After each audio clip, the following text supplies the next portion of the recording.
Welcome to Chennai city garden. So இன்றைக்கி பார்த்தீங்கன்னா ஒரு லெமன் வெரைட்டி பார்க்கலாங்க. என்னோடய மாடி தோட்டத்தில் நிறையாவே காய்ச்சிக்கிட்டு இருக்கக்கூடிய ஒரு லெமன் வெரைட்டி. எத்தனை காய்கள் இருக்குது அப்படின்றத பாருங்கள். இந்த லெமனோட பெயர் பார்த்திங்கன்னா கம்குவாட் லெமன் அப்படின்னு பேர். சில பேர் வந்து பார்த்திங்கன்னா ஸ்வீட் லைமுன்னு சொல்லுவாங்க.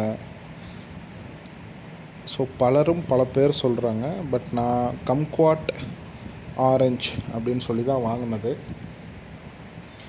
ஏன் இது ஆரஞ்சு அப்படின்னா, பழம் வந்து பார்த்திங்கன்னா இனிக்கக்கூடிய ஒரு டேஸ்ட்டோடு இருக்கும். இதை வந்து தோலோடு முழுமையாகவே சாப்பிட்லாங்க. எக்கச்சக்கமாக காய் காய்ச்சிருக்கு, நீங்கள் இங்கே பார்க்கலாம். இதோட சைஸ் ரொம்பவே சின்னதாக இருக்கும். அதனாலே பார்த்திங்கன்னா கொத்து கொத்தாக காய்ச்சிருக்கும். நம்ம ஒரு சின்ன ஒரு பக்கெட்டில் வந்து பார்த்திங்கன்னா ஹார்வெஸ்ட் பண்ணிங்கன்னா அது ஃபுல்லாக ரொம்பிடுங்க. அந்த அளவுக்கு இதில் வந்து காய்கள் காய்க்கும். இதுதான் பழுக்கிற ஸ்டேஜ். நீங்கள் பார்க்கலாம், இந்த ஆரஞ்சு கலரில் வரும் இல்லையா, இந்த கலரில் இருக்கும்போதே வந்து பார்த்திங்கன்னா சாப்பிட்டோம் அப்படின்னா ஓரளவுக்கு இனிப்பும் புளிப்பும் கலந்த மாதிரி இருக்கும். இன்னும் அந்த ஆரஞ்சு கலர்லேயே மாறுங்க. ஸோ அதுக்கு நம்ம என்ன பண்ணணும் அப்படின்னா, இந்த மாதிரி நிறைய காய்கள் காய்க்கிறதுக்கு சரியான உரம் சேர்க்கணும். நான் வந்து சுண்ணாம்பை வந்து பார்த்திங்கன்னா ஒரு 2 மாதத்துக்கு ஒரு முறை ரொம்ப சிறிய அளவில் தண்ணியில் கலந்து இந்த செடிக்கு கொடுத்துட்டு வரேங்க. தினமும் பார்த்திங்கன்னா தண்ணி ரெகுலராக இந்த வெயில் காலத்தில் ஊற்றிடுங்க. இது வந்து பார்த்திங்கன்னா அதிக அளவில் நமக்கு அறுவடை, அதாவது இந்த கம்குவாட் ஆரஞ்சுன்றது அதிகமாகவே காய்ச்சிக்கிட்டே இருக்கும்.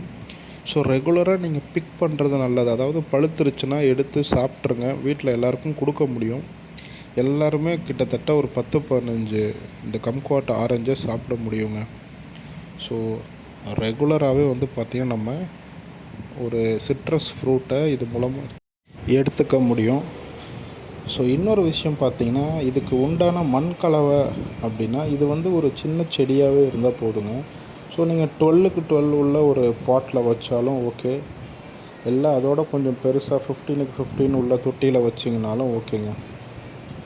மண் கலவைன்னு பார்த்தீங்கன்னா நான் கொஞ்சம் செம்மண் அதிகமாகவே சேர்த்துருக்கேன். செம்மண் 40%, ஒரு 30% வந்து கொக்கோ பீட், இன்னொரு 30% வெர்மி கம்போஸ்ட். ஸோ இதுதான் கலவை.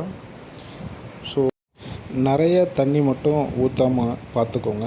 ஏன்னா நிறையா ஊற்றுனீங்கன்னா வேரழுகள் ஏற்பட்டு செடி வந்து இறந்து போக வாய்ப்பு இருக்குங்க. ஸோ இது எல்லாத்தையும் சரியாக பண்ணிட்டீங்கனாலே இந்த ஆரஞ்சு செடியானது உங்களுக்கு நிறைய ஹார்வெஸ்ட் கொடுத்துக்கிட்டே இருக்கும்.